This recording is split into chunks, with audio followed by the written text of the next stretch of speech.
할렐루야. 아멘. 할렐루야. 아멘. 오늘 주님의 전에 나와서 예배드리는 여러분, 하나님의 크신 은혜의 손길이 함께할 수 있기를 바라겠습니다. 아멘. 하나님께서 여러분의 인생 가운데 언제나 붙들어 주시고 힘이 되어 주십니다. 믿습니까? 아멘. 믿습니까? 아멘. 오늘 우리가 성령 강림 주일로 우리가 지키고 있습니다. 성령 강림 주일, 우리에게 오신 성령님, 다시 한번 우리가 생각하는 날이죠. 그래서 지금도 우리와 함께 계시고 우리를 도우시고 또 우리를 붙드시고 우리를 주님께 이끌고 계심을 다시 고백하는 날.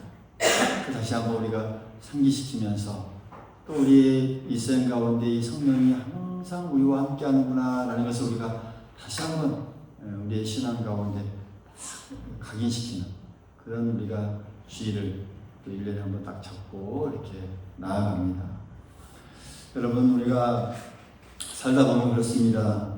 누군가가 곁에 있어주는 것만으로도 힘이 될 때가 있습니까? 없습니까? 있습니다. 있어주는 것만으로도 그냥 있어주는 것만. 뭐 예를 들면 또 멀리 운전할 때도 있어요. 멀리 운전하고 갈 때도 그냥 누가 옆에 있는 것과 없는 것과는 차이가 많습니다.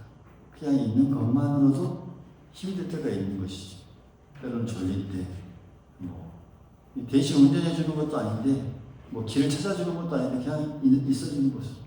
졸릴 때나 힘들어 보이면 말을 걸어주고, 긴 시간을 누군가와 함께 한다는 것만으로도 이렇게 힘이 됩니다. 아플 때도 그렇죠. 누군가가 아플 때 함께 그냥 있는 것만으로도 힘이 되지 않습니까? 또 아파서 병원 갈 때도 그렇습니다. 함께 누군가가 가주면 힘이 됩니다. 치료해 주는 것도 아니에요. 그냥 같이 가주는 거. 그러니까 함께 있어주는 것만으로도 위로가 되고 힘이 된다라고 하는 거죠. 하다못해 여러분 요즘에 스마트폰도 많이 사용하죠. 스마트폰이 어떨 때는 잘 안 되고 내가 원하는 대로 작동이 어떻게 들어가야 할지 모를 때 어떻습니까? 누군가 옆에 있어서 이렇게 한다라고 말해주면 어때요? 그때 누군가가 다 있으면 답했는데 다 해결되잖아요. 힘이 되죠. 근데 곰곰이 우리가 생각해 봅시다.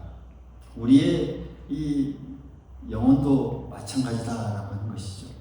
우리의 영혼, 이 깊은 곳에서도 이런 도움이 필요할 때가 많다. 더 자세히 말하면 많은 뿐만 아니라 항상이다라는 것을 우리가 생각할 수 있어야 합니다.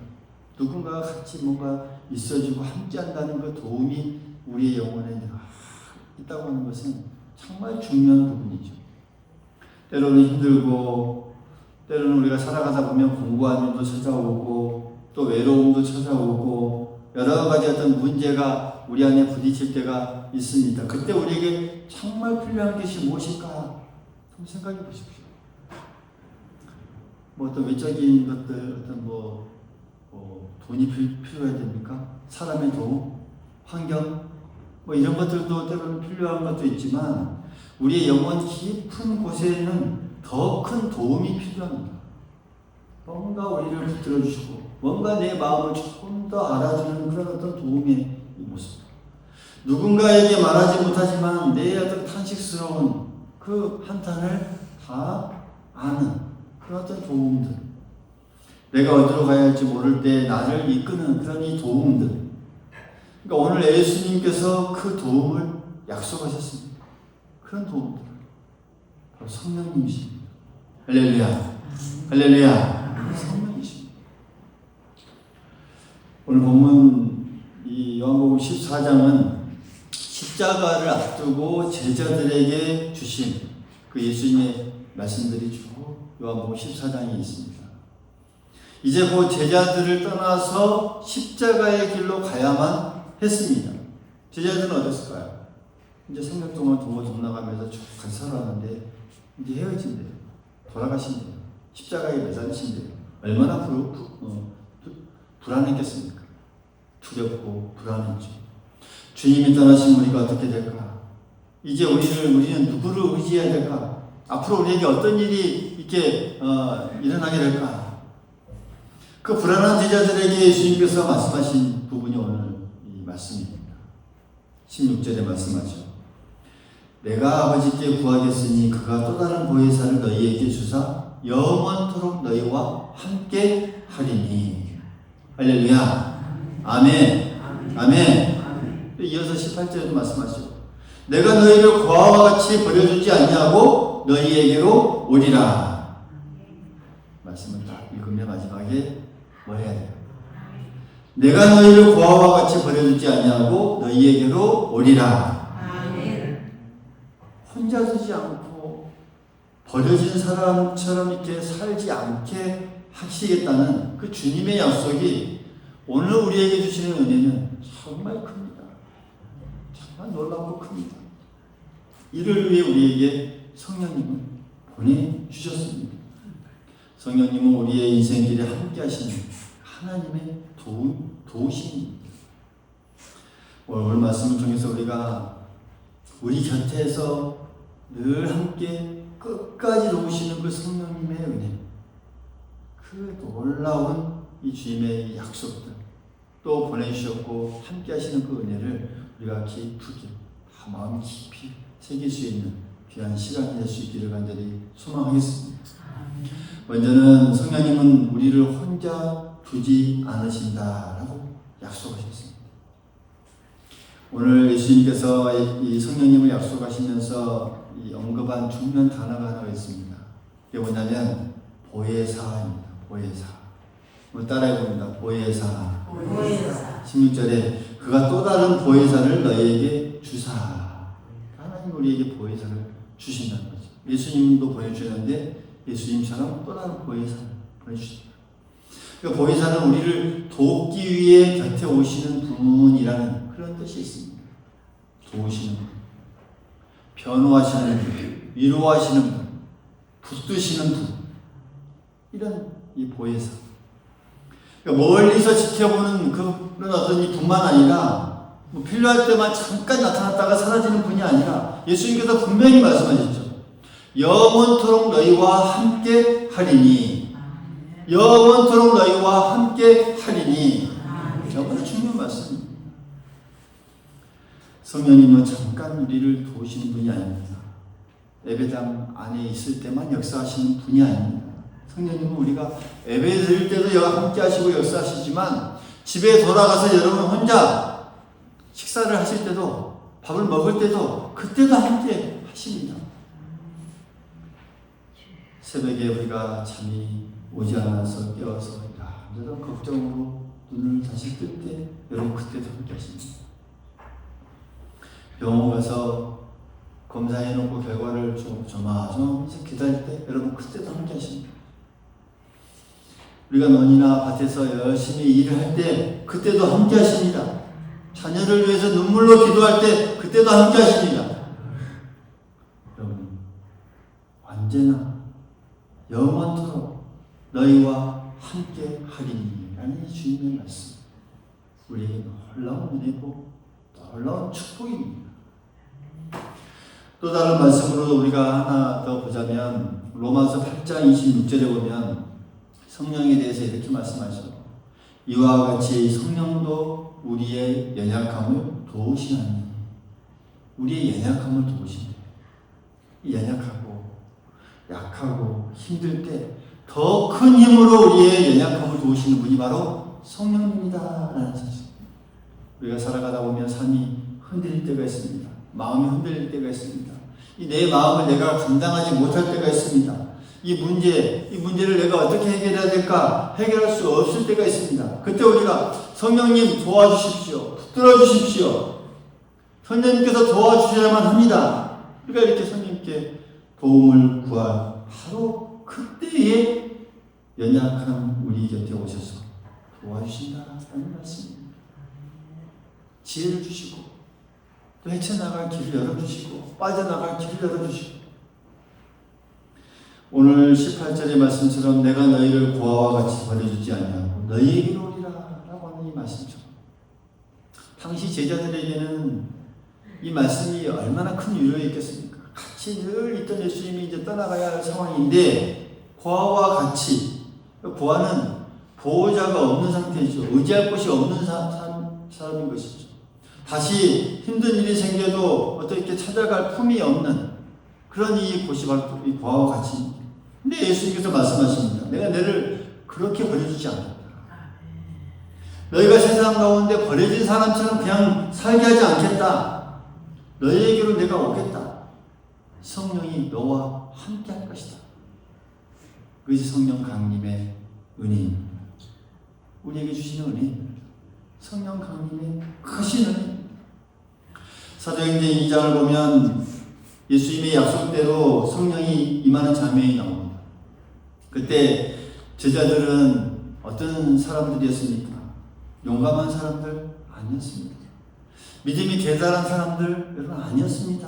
예수님께서 잡히실 때 다 도망간 사람들이고 베드로는 심지어 예수님을 3번이나 부인한 사람이었습니다. 그러니까 제자들은 두려움 때문에 다 숨어있던 사람들. 근데 성령이 임하시자 그 장면을 보면 어떻게 됩니까? 숨어있던 사람들이 다 밖으로 나옵니다. 담대해집니다. 두려웠던 이 사람들이 담대히 복음을 전합니다. 흔들렸던 사람들이 다 복음의 증인이 됩니다. 예수님의 증인이 됩니다. 성령님은 이렇게 연약한 사람을 붙들어 담대한 사람으로 세우고 또 세워서 다시 일으켜 하나님의 증인으로 세우신다라는 사실이죠. 그러므로 우리가 오늘 붙들어야 할 첫 번째 은혜는 이겁니다. 성령님께서 나를 혼자 두지 않으십니다. 우리를 혼자 두지 않으십니다. 내가 언제나 어디서나 혼자 있는 것 같지만 혼자 절대로 두지 않으십니다. 내가 외로울 때 또 혼자가 아니고, 내가 아파서 집안에서 힘들어 할 때도 혼자가 아니고요, 기도할 힘이 없을 때도 혼자가 아니고, 누구에게 말함치 못할 어떤 사람 아픔이나 힘듦이 있을 때도 혼자가 아닙니다. 주님들 우리 곁에 계십니다. 할렐루야. 성령님이 도우십니다. 성령님이 붙드십니다. 우리 가운데 잊지 말고 의지할 부분이 이것입니다. 그리고 두 번째로 성령님은 말씀을 생각나게 하십니다. 하나님의 말씀을 생각나게 하셔서 우리를 진리 가운데로 인도하시는 분이 바로 성령님이십니다. 26절에 보면 우리 같이 한번 읽어보죠. 26절의 말씀입니다. 보혜사 곧 아버지께서 내 이름으로 보내신 성령, 그가 너희에게 모든 것을 가르치고 내가 너희에게 말한 모든 것을 생각나게 하리라. 아멘. 예수님께서는 성령님이 오시면 두 가지 일을 하신다고 말씀하셨죠. 첫 번째는 가르친다. 그리고 생각나게 하신다.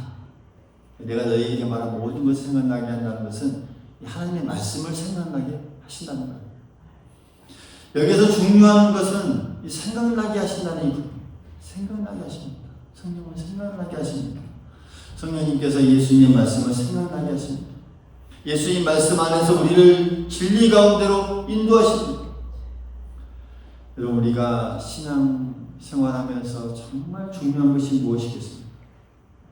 말씀을 많이 아는 것도 중요하고, 성경을 우리가 잘 많이 읽는 것도 중요합니다. 설교를 우리가 잘 듣고 자주 듣는 것도 중요합니다. 그런데 더 중요한 것은 그 말씀이, 하나님의 말씀이 우리가 살아가면서 필요한 순간에 내 마음에 살아나는 것입니다.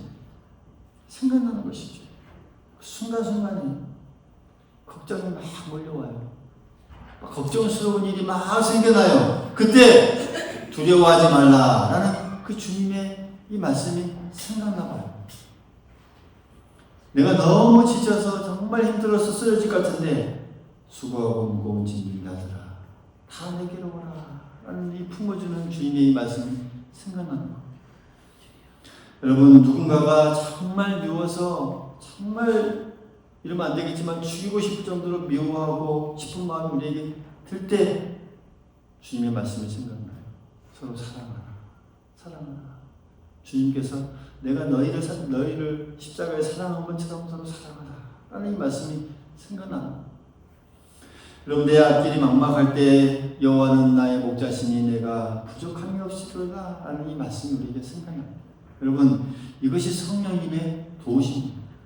성령의 도우심입니다. 이 말씀, 성경 말씀이 책상 위에만 있으면 그냥 지식에 불과합니다. 그러나 그 말씀이 삶 속에서 나에게 내 마음에 생각나게 하는 그것이 능력이 됩니다. 능력이 됩니다. 그때부터 말씀은 나에게 큰 위로가 되기도 하고 또 우리의 삶에 인도하는 방향이 되기도 하고 또 우리가 회개로 나아가는 회개의 빛이 되기도 하고 다시 일어나는 힘이 되기도 하고 그 말씀. 여러분, 우리가 살면서 이 여러 많은 말들을 우리가 듣습니다.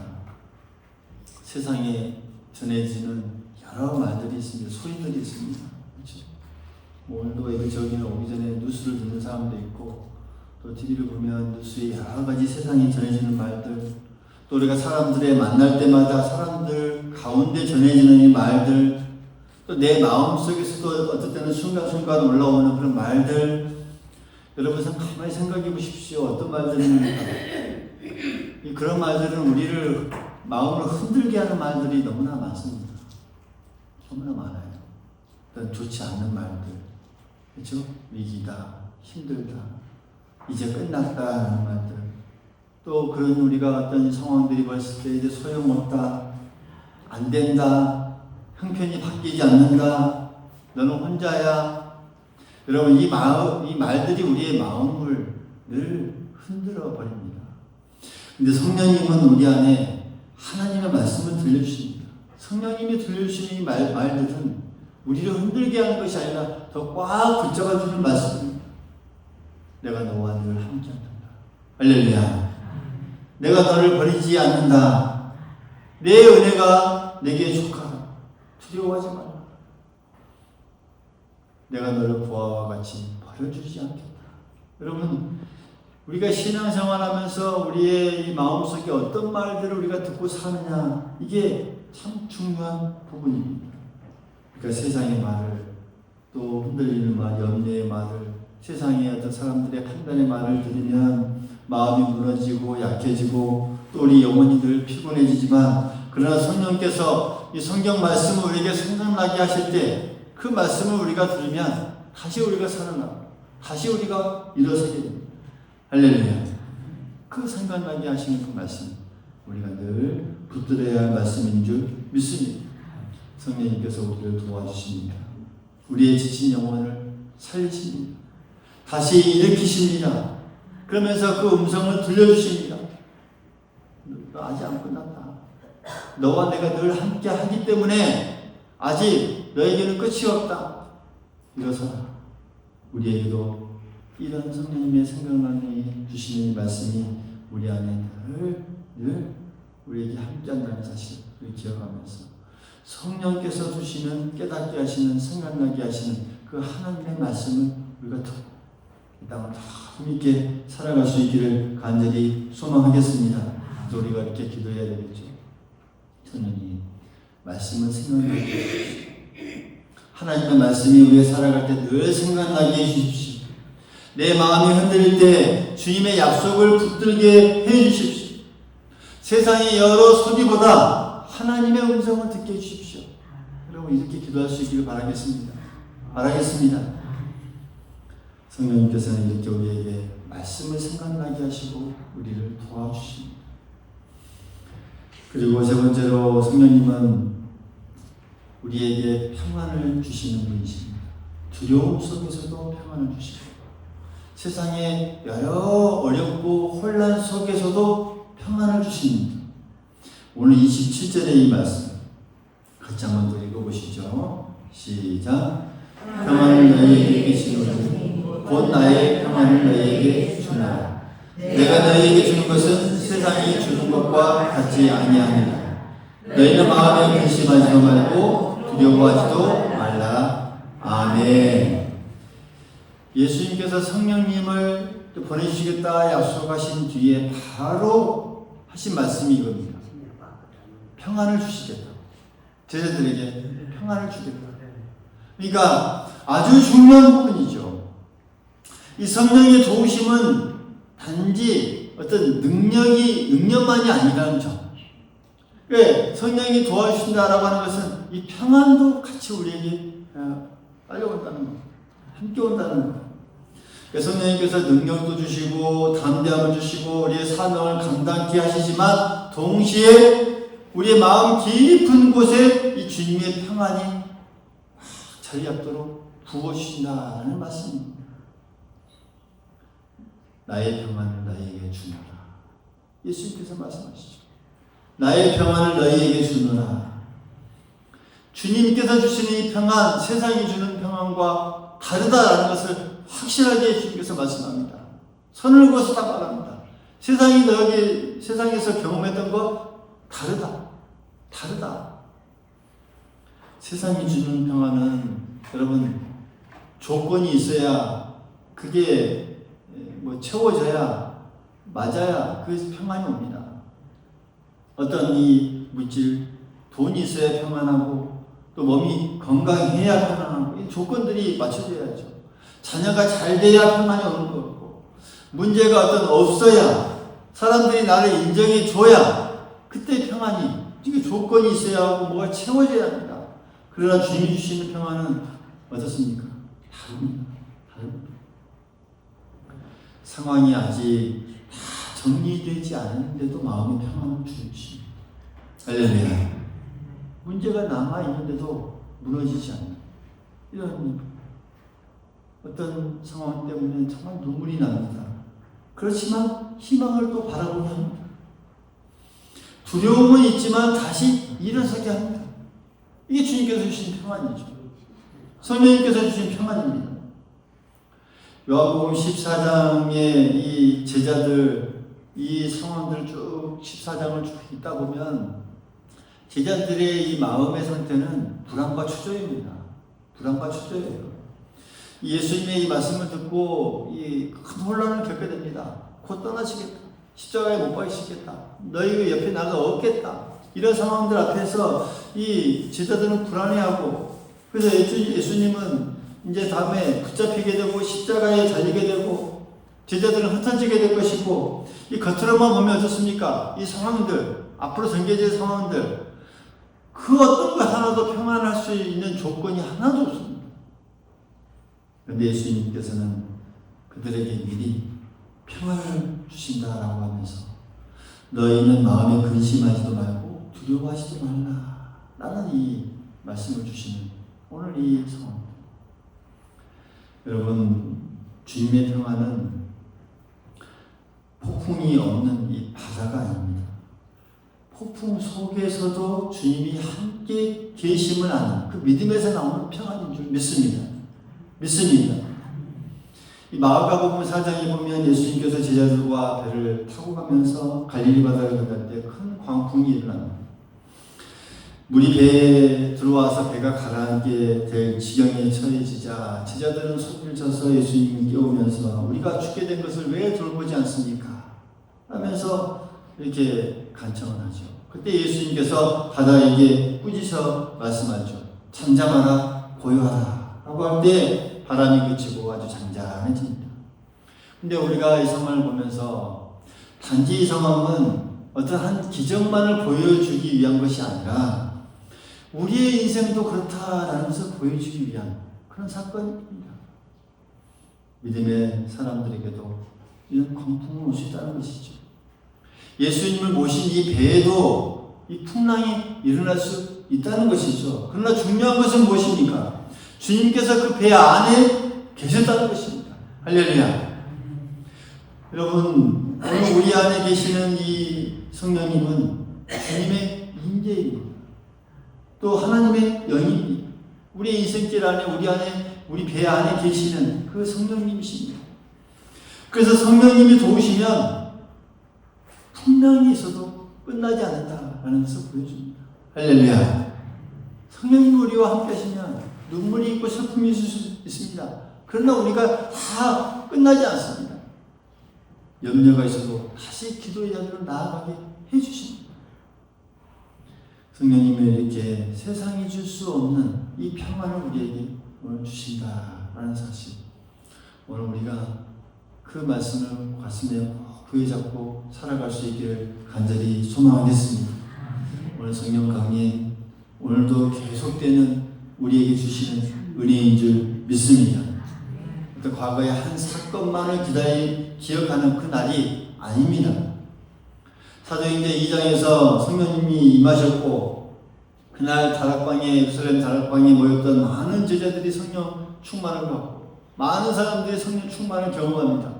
그들이 담대히 복음을 전하고 그로부터 교회가 시작되고 복음이 예루살렘에서 시작돼서 유대와 사마리아와 땅끝까지 이르러 퍼져나가기 시작했습니다. 여러분, 성령 강림은 거기서 멈춘 사건이 아닙니다. 오늘도 우리 교회 가운데 역사하십니다. 우리와 함께 하십니다. 우리 가운데 거하십니다. 오늘 말씀을 깨닫게 하십니다. 오늘도 기도하게 하십니다. 오늘도 우리 죄를 깨닫게 합니다. 오늘도 예수님을 만나게 합니다. 낙심한 영혼을 다시 일으키십니다. 성령님의 은혜십니다. 성령님이 이렇게 언제나 우리를 도우시는 분이십니다.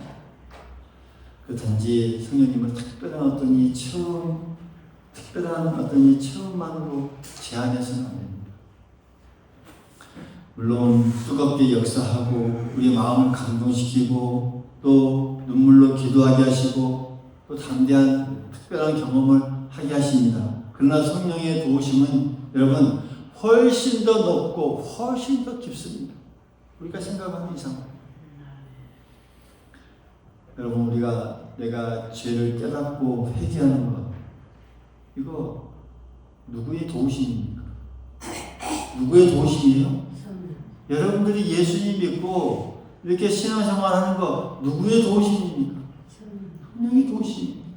말씀이 마음에 들어와 나를 붙드는 것 누구의 도우심입니까? 사람들 용서하고 싶은 마음이 내 안에 생기는 것 누구의 도우심이에요? 성령의 도우심입니다.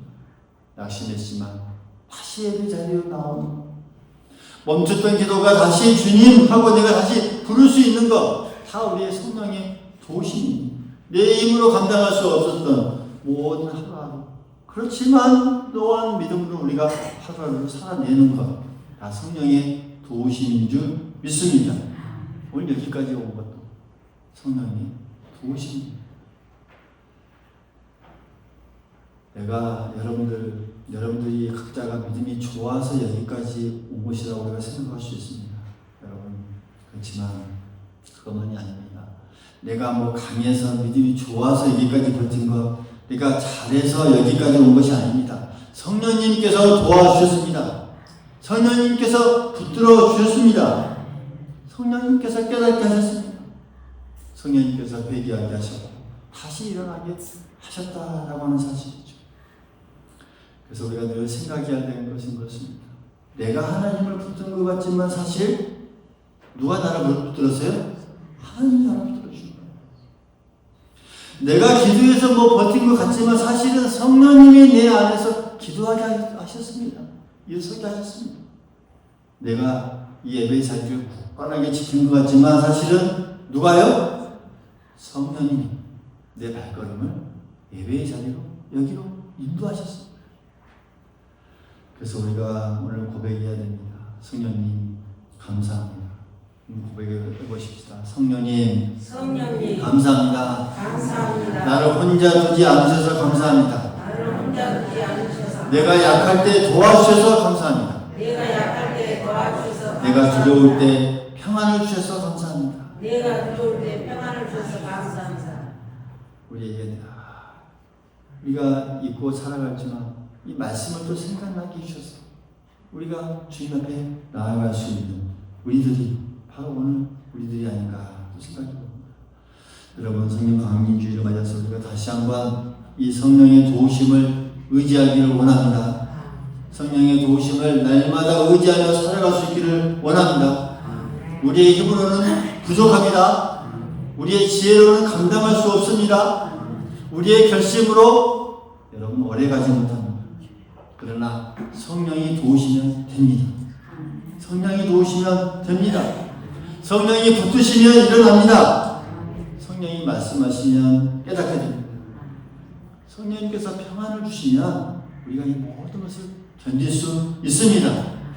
성령이 인도하시면 끝까지 우리가 믿음의 길을 갈 줄 믿습니다. 믿습니다. 오늘도 정말 내일도 또 우리가 마지막 그날까지 우리 곁에서 끝까지 도우시는 그 성령님을 의지하면서 인생길을 한걸음 걸음 힘차게 승리의 밖으로 나아가는 우리 모두가 될 수 있기를 주님의 이름으로 축원합니다. 축원합니다.